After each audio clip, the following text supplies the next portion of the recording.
welcome to the Old Brother Podcast. I'm your host, Dan Smith. Alongside me, as always, my brother from the same mother, Mike Smith. Back where I'm supposed to be, I guess. Yeah, not back For where you now. belong, but back where, we're back where you have to be, I guess. Yeah. Mike's back in the cold Northeast. What is the weather up there? Is it raining up there right It's now? chilly now. It's chilly. Okay. Most people would say it's an ice out, but to me, Yeah. it's still cold.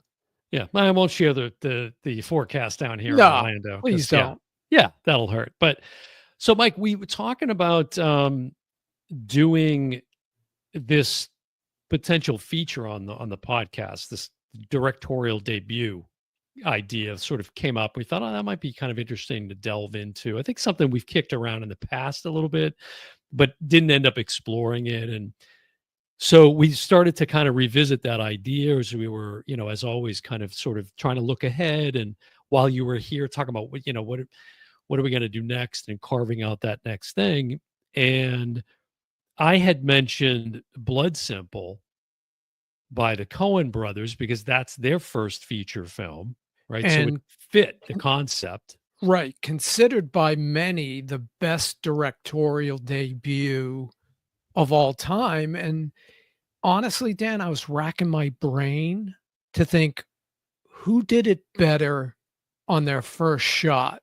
And I Right. couldn't come up with one. You'd be hard pressed, to come up with an answer to that. Now, There it is.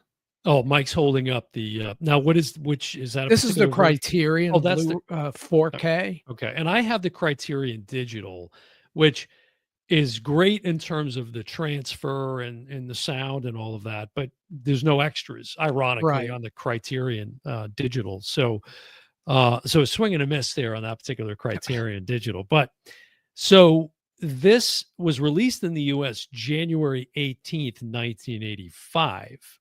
And coincidentally, didn't realize this at the time we had settled on doing Blood Simple, but we're in the 40th anniversary of the film, Right. for one thing, right? And then also, we'll talk about the cast. I'll kind of set it up a little bit, but Emmet Walsh, who we're big fans of on the podcast, we talked about him many times, and he's just fantastic in this film. But he passed away back in March of last year. Yeah. And I said to you, it was a year to the day that we decided to do the film as a podcast episode, and that was a little mind blowing. And then also, I wanted to mention Sam Art Williams, who plays a character named Maurice in the film. He's a bartender that works at the bar. Smaller part. That's featured in the film somewhat, but it's a pretty significant part, actually, if you think about it. But he passed away May of last year. So we lost two of I didn't know that. the cast just in the short period of time. So, but, as you said, I can't think of, this is sort of like if you took a home video camera and went out in the backyard and just started kind of trying to make a movie. It's almost like when you hear, I think it's equally fascinating how they got the picture made. Yeah. The film itself is brilliant. Right. And as you said, for their directorial debut, it's a masterpiece, but how they got it made, it's just such guerrilla filmmaking. Yeah, this is before Head Start or Kickstart or whatever those are, or Fund Me or GoFundMe. Going into some grant that for was children. I meant Kickstarter, but Yeah. they went door to door to raise funds They to did, get yeah. this made. Right. And it's just so good. I mean, yeah, and I hadn't seen it for quite some time, which is another reason that I wanted to delve into it, because it had been quite a while. Directed by Joel Coen, and written, of course, by the brothers Joel and Ethan Coen. It's another brothers, tie-in here too to the podcast, because we've talked about the Nelms brothers and the Coen brothers in the same breath more than once on the show too. Yeah. And did you realize at the time that the DP on this film, the who did the cinematography, was Barry Sonnenfeld? I knew that at the time, although you just mentioned it and I hadn't remembered while I was watching. Yeah. But I do remember, because he worked with the Coen brothers on their early films more than just this one. Yeah, he became a collaborator for sure, and then went on to have his own, And career. I was in 85, I was still in Boston. It was 86, I moved to Florida, and I saw my first Coen Brothers film, which was Raising Arizona. Yeah, Even though this had gotten a lot of critical acclaim, I hadn't seen it in the theater, but as soon as I saw Raising Arizona, I ran out and rented Blood Simple yeah. and watched it, and, you know, They were working on Raising Arizona, I believe, while this was being promoted. They 2 were already. very different films. Yeah, yeah, but stylistically, right? There's this Coen Brothers signature style Yeah, that you can recognize that's threaded throughout their films. So yeah. there's certainly things aesthetically that you recognize, but yeah, two very different films for sure. And How would you label this film? it's a thriller. Yeah, It's that's, a thriller. like, I've seen it as a noir, which definitely has elements I like the wanted to ask you, opening. well, speak about that because again, you're a big noir fan, Yeah, and this certainly does have the other.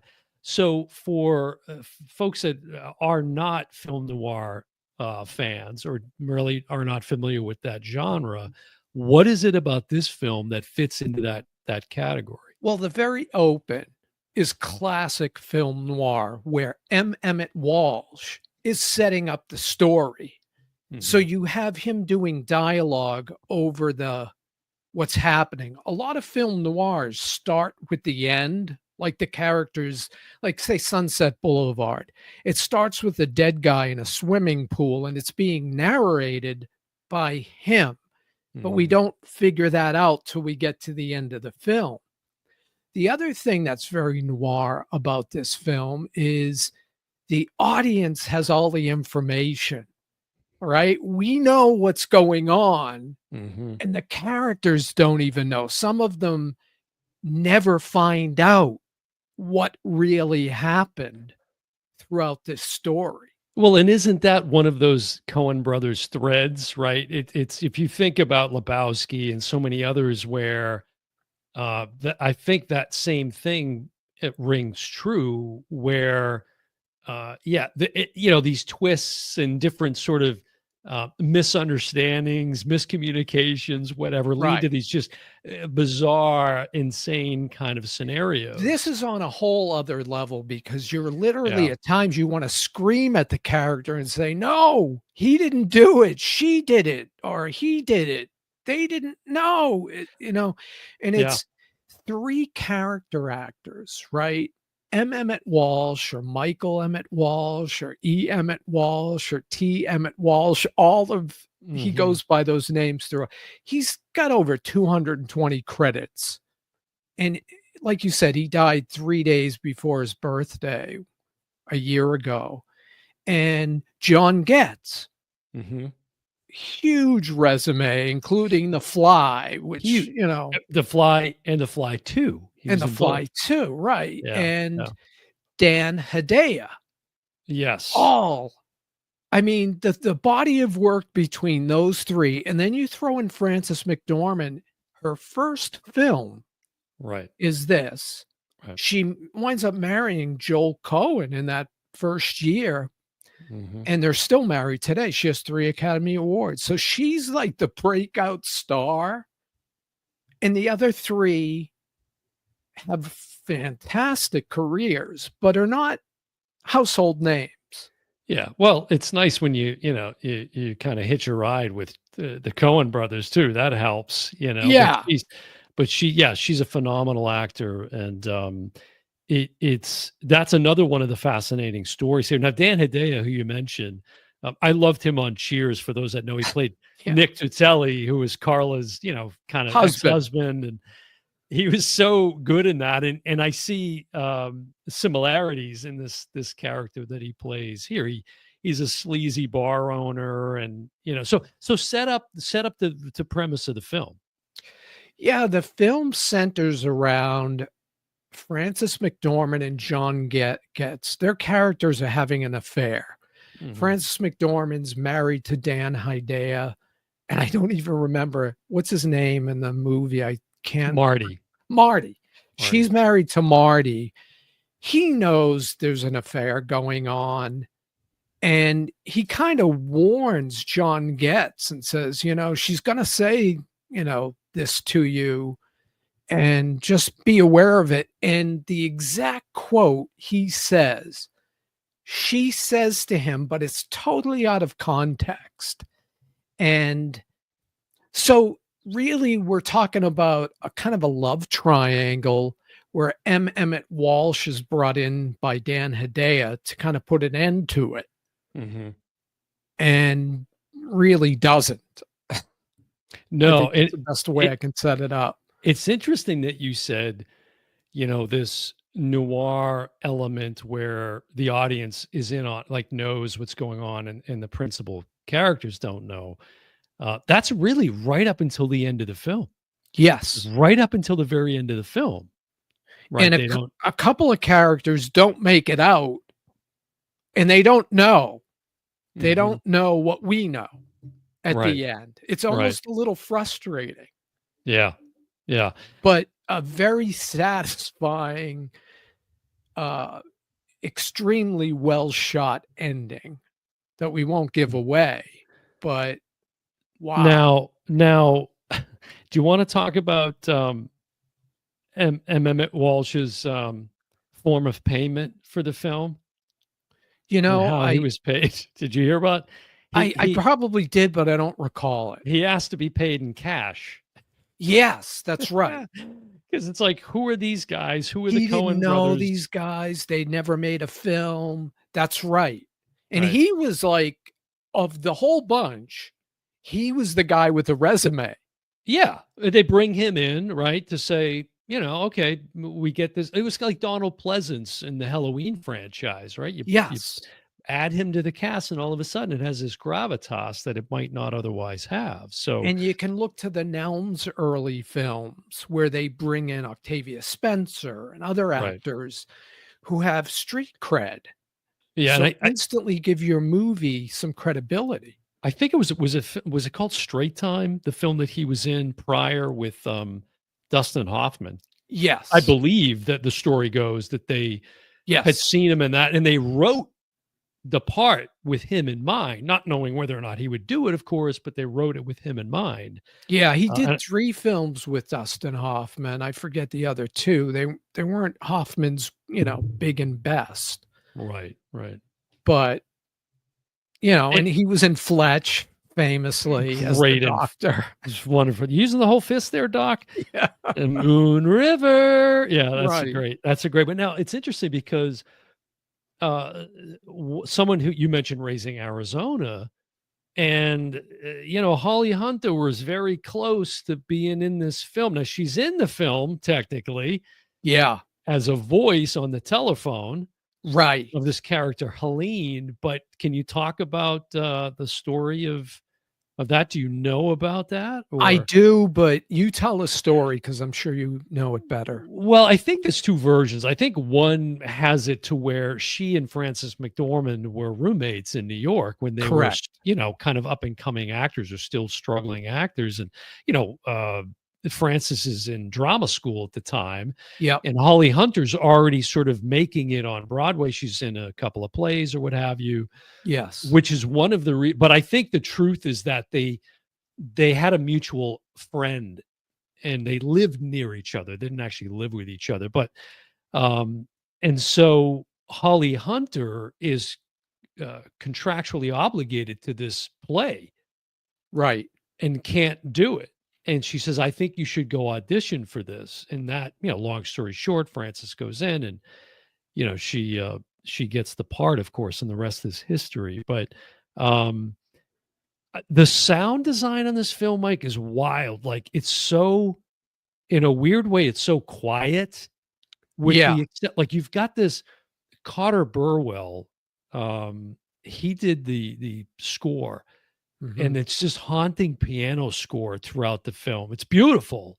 Right. It's just a few notes that he trickles off here and there. And every time the movie gets off track a little bit, they bring it back on track with that. Da-da-dee, And it's weird because it at one point it can be very haunting and ominous, and at another point it's almost romantic and erotic. right, It's interesting how he uses the same score in different ways based on, I guess, the imagery and the things that you're seeing play out on the screen. right. And there's a couple of directing shots that I want to call attention to that always, every time I watch it, and I watch this is one of those annual I watch every year. Right. So, and every time I watch it, these two sequences always blow me away. And there's one that's Frances McDormand's on the phone and she hangs up the phone and they do a time lapse kind of thing where she's standing up and next thing you know, it breaks and she goes and she's laying down with her head on a pillow. This is the sequence.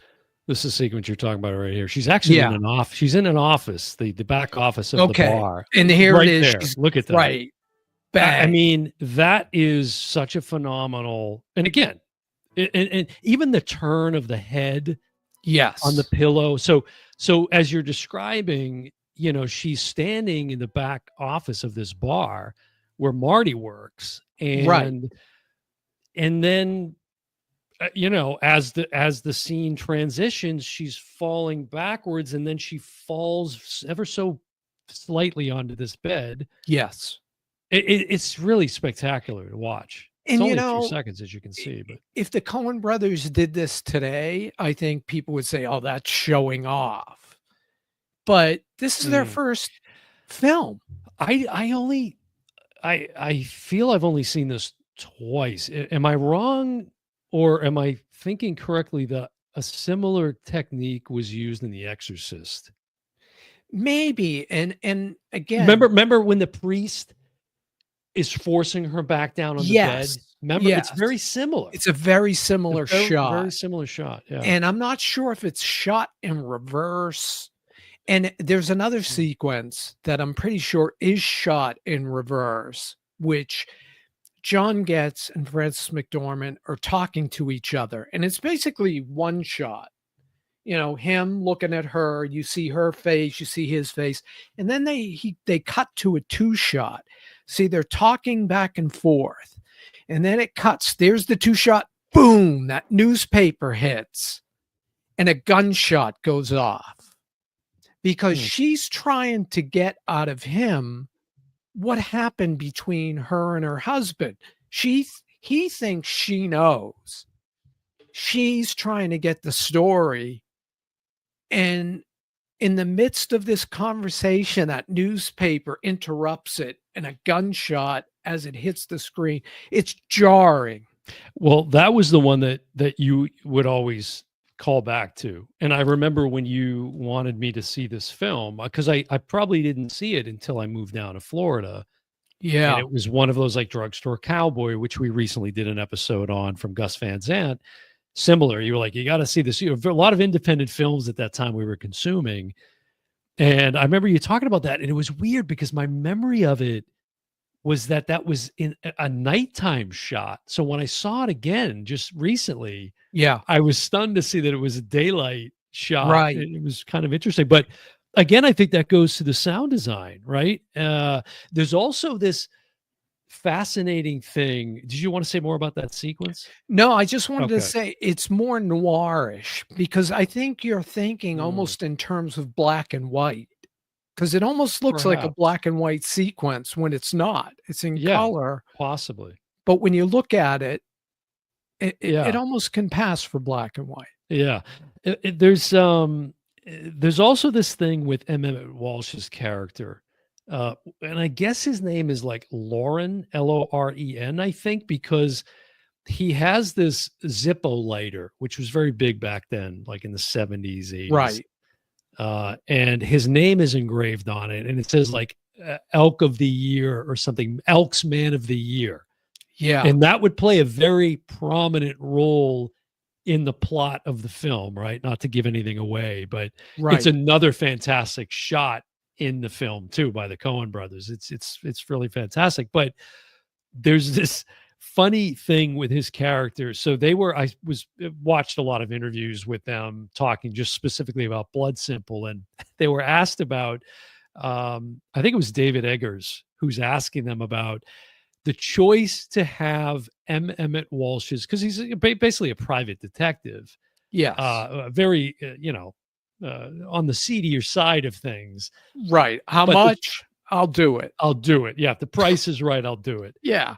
No questions asked after that. But the choice to have him drive a Volkswagen Bug, and what they said was really fascinating, that, it's really representative of his character. He's kind of a bug, this guy. Yeah. You He's know, an and insect you keep he's trying an to insect. brush off. Yeah, he's an annoyance, etc.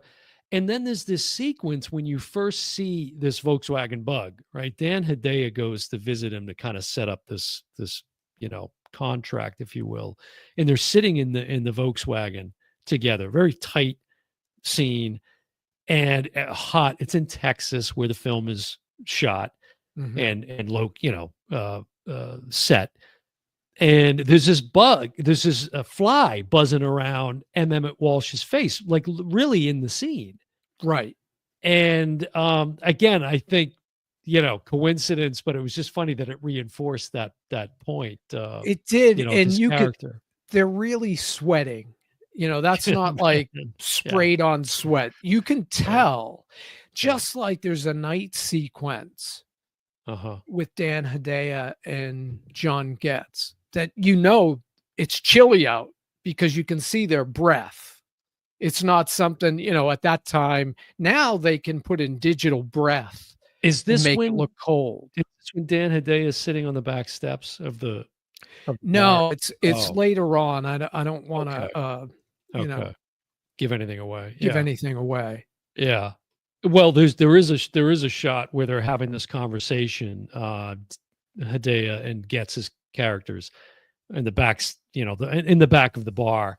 Right. And there's this bug lamp just beside Dan Hedaya. Correct.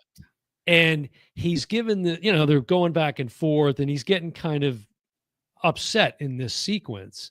And he says this one line, and I guess the way he said it, it was very forceful, to the point where like one of the bugs reacted to it and gets zapped. That happened in the scene. Yeah. Just happened for real. It was kind of Right. interesting. So all of these weird things. Also, there was a funny story that Emmet Walsh tells, who, he's this like liberal guy from Vermont. Correct. Just completely cast against type. But he had played similar characters, Yes. in films, but not who certainly he was, his own personality or his character. But he's smokes in the film. His character smokes, and he wasn't a smoker.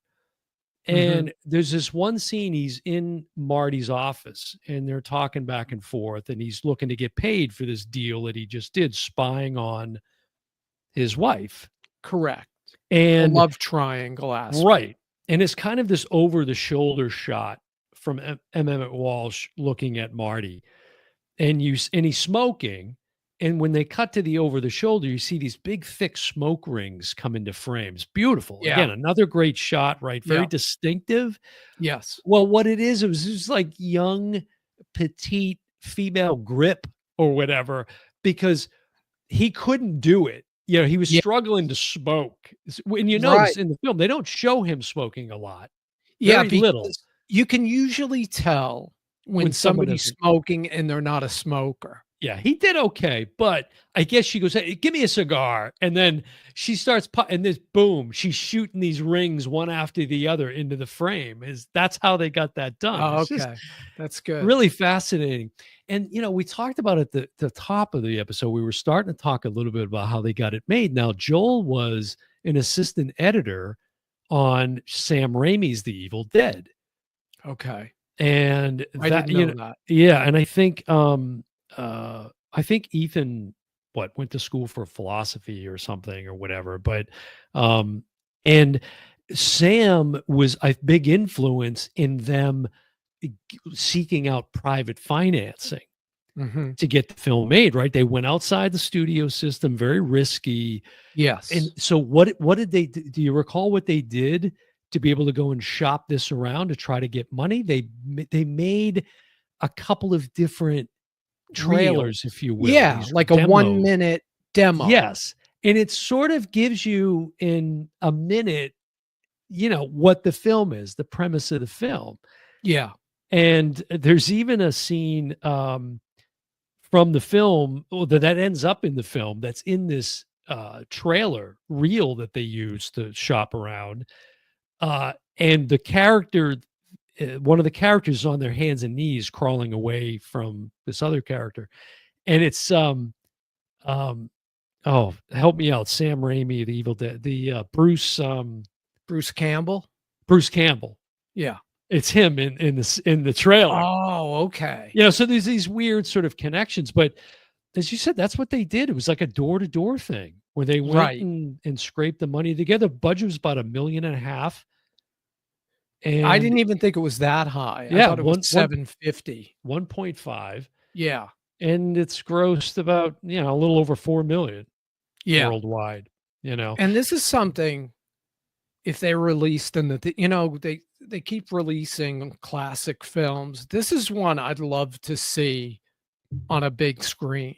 That's a great transition into this point, Mike, is I like to do this every now and then on the podcast. So I went and I looked, I said, what were the top grossing films in 1985? Oh, God. All right. So here's just a short list of the top films. These are the top grossing films. Okay. Back to the Future had just come out. That was in my head. And it had already been like top spot for weeks, right? It was owning the box office at that point. Rambo, First Blood Part 2 was out. All right. Rocky 4. So Stallone had two giants at the box office. Yep.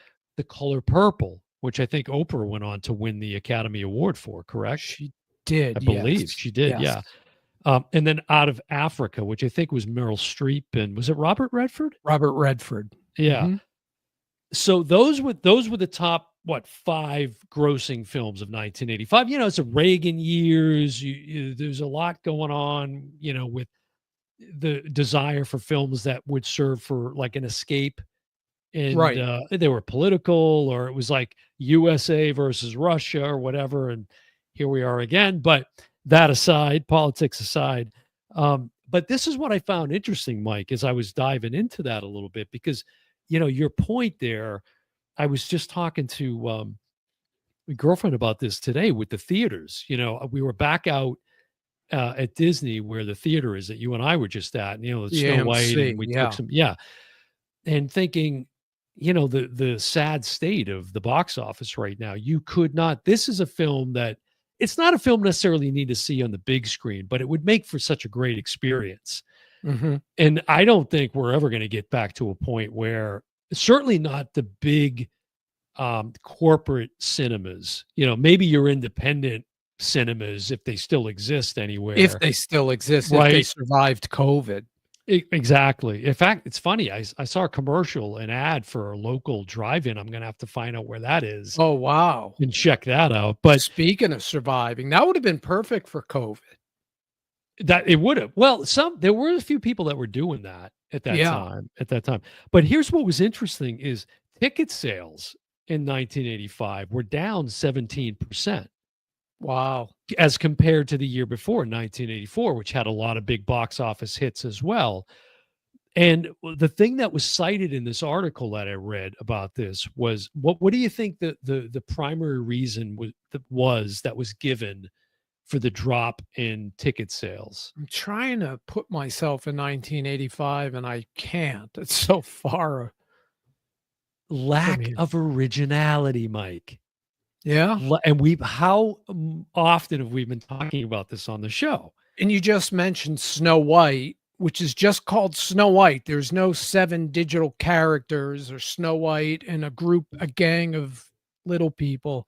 It's just Snow White. Snow White. We're making it again.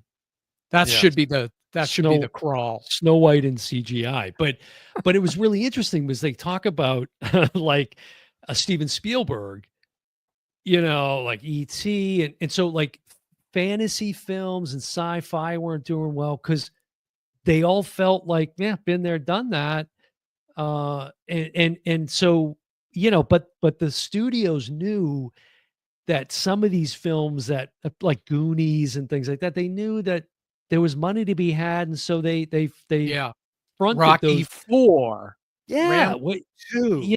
that's a given, right? So Yeah, those are the ones where they put their money at, and so a film like Blood Simple that comes out the same year, no one's ever heard of it. right, and No one's ever even heard. though Roger Ebert, I say it all the time, him and Gene Siskel screaming from the top of the roofs, "Go see Mhm. this film," Yeah. and I remember that, but for whatever reason, I didn't see it in the theater.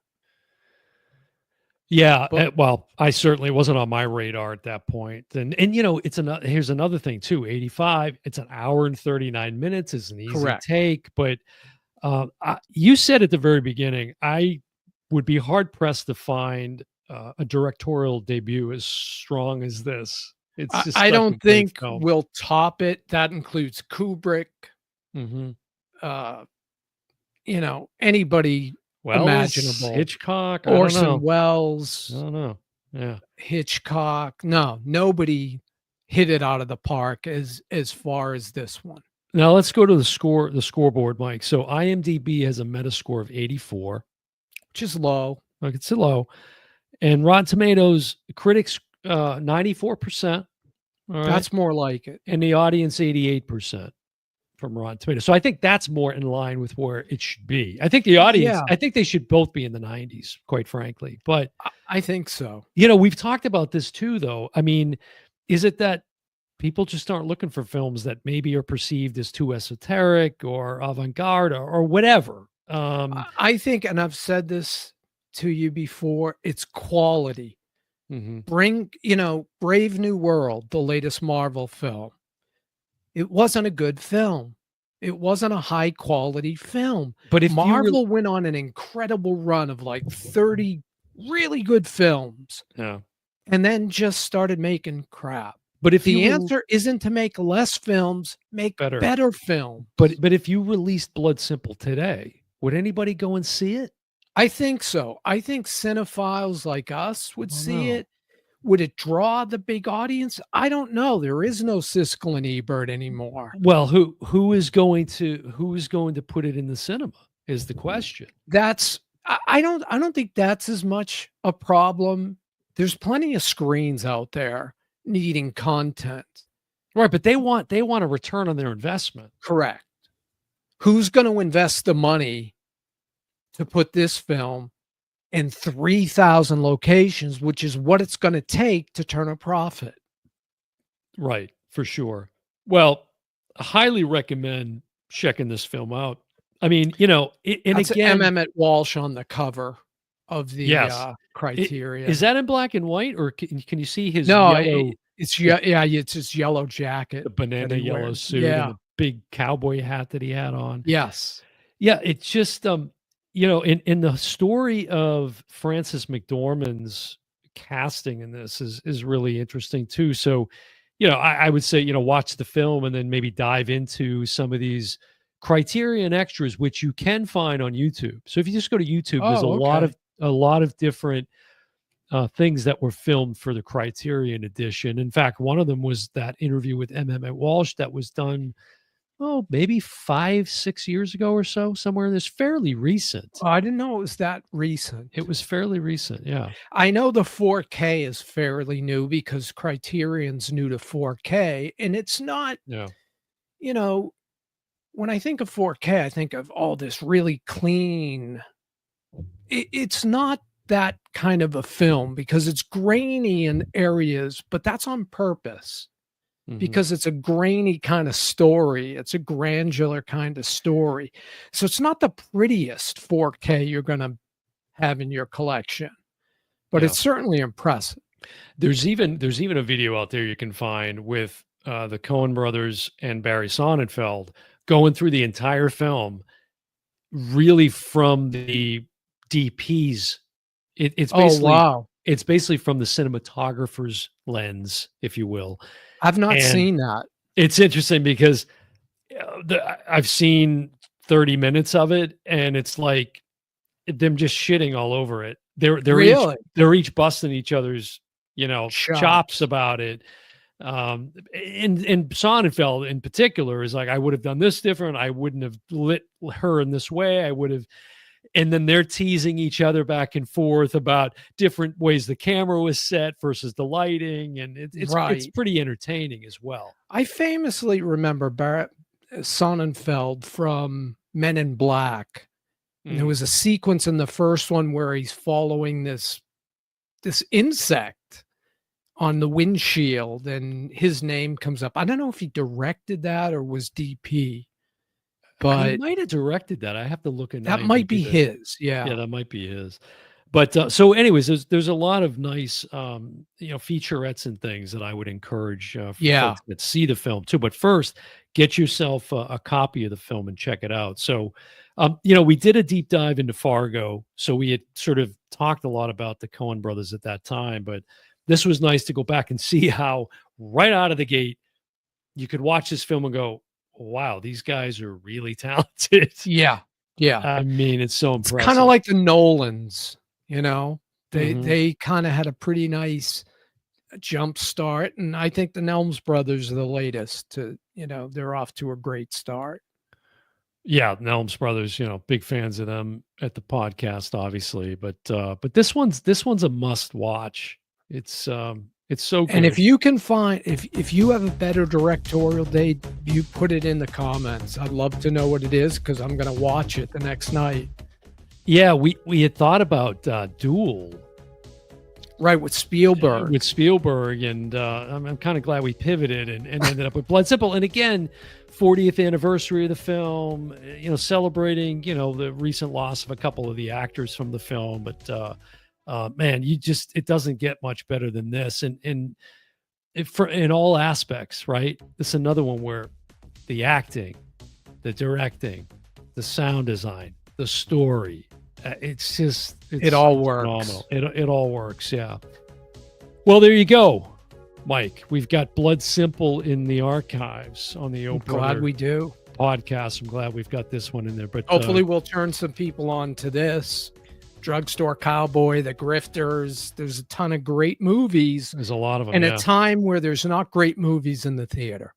Drop some comments on the video. Let us know if there's any other directorial debuts you might want us to cover on the podcast. We might be willing to take you up on that too. But there you go, Mike. Another episode in the books. I've been your host, Dan Smith. Alongside me, as always, my brother and same mother, Mike Smith, and we will see you next time. Bye, everyone.